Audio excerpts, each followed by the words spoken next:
My name is Alexis, and today my speech is going to be about social media. How much time do you spend on social media? Do you monitor your kids' social media accounts? Social media has become a big problem in today's society. Social media doesn't have to be a bad thing, but people are getting addicted to it, and kids are not using it in the right ways. People are neglecting their family time, bullying behind the screen, and not doing their school work or their job due to social media. Limiting your time on social media, educating your kids about social media, and monitoring your kids' accounts are ways to solve these problems. So let's dive in. The first point I'm going to discuss is limiting your time on social media. People are neglecting family time, schoolwork, and their jobs for social media, and that should not be happening. I found that limiting your time can help with these problems. I know that iPhones have the app where they track how much time you use on each app. Use that to your advantage to track how much time you use on your social media and help you cut back on your social media time. Social media is not healthy for you at all. It can cause psychological stress according to wikihow.com. You can also become jealous of what other people have instead of being thankful for the blessings that you have in your life. Limiting your time on social media will help you have time for more important matters like your family, your school, and your job. Lots of people, including myself, when we have free time, we jump right on our social media accounts. And before we know it, we have wasted so much time on those accounts that we can't get back. Why waste your time on social media when you could be doing something productive? It may be hard to focus when you have all these notifications coming through on your phone, but you can lessen those and turn some of them off. You can also delete some of your social media apps that you don't use all the time to avoid getting on them at all.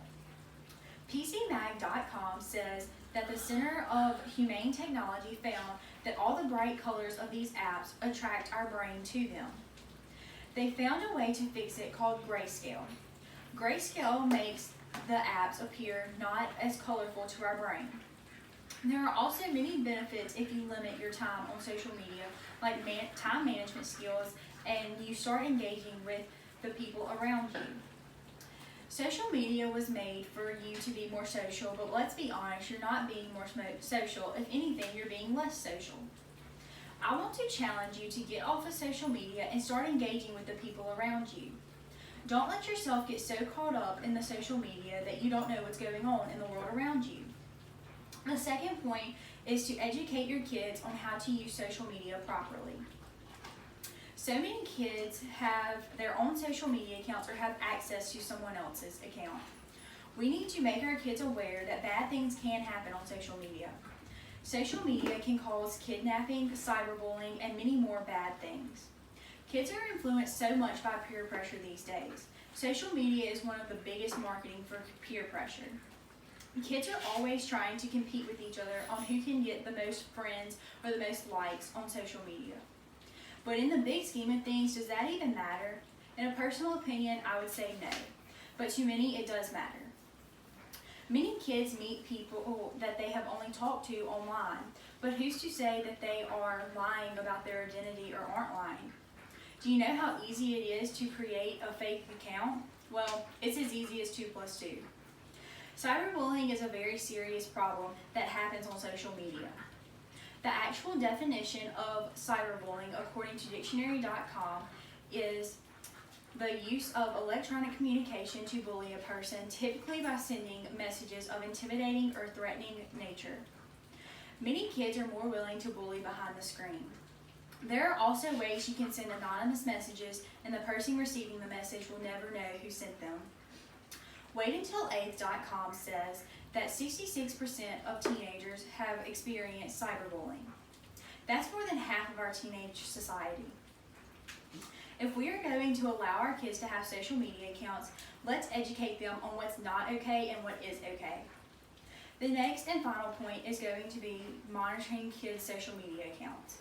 Some kids are really young and have social media accounts. Some kids don't even know that bad things can happen on social media. Social media creators don't honestly monitor what people post or the accounts that are created. Yes, you can report some accounts or some posts, But once it's up there and they take it down, is it really gone? I would say no. There are apps that parents can get to monitor how much time kids spend on social media and what they do on social media.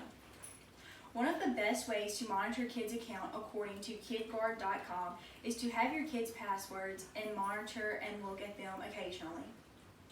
No, kids may not like that, of the idea that you have control over their accounts, but it will be best for everyone in the long run. Parents should come together and help stop cyberbullying. Monitor your kids' account and help them to stay away from the bad things that social media can have on them, and help them to not get addicted to it. In conclusion, social media has been taking over many of our lives. We have started neglecting schoolwork, our jobs, and our families. And people are bullying everyone behind the screens. To help prevent those things, I challenge you to limit your time on social media, educate your kids on how to properly use social media, and monitor your kids' accounts. Don't let social media take over your lives and the lives of others around you.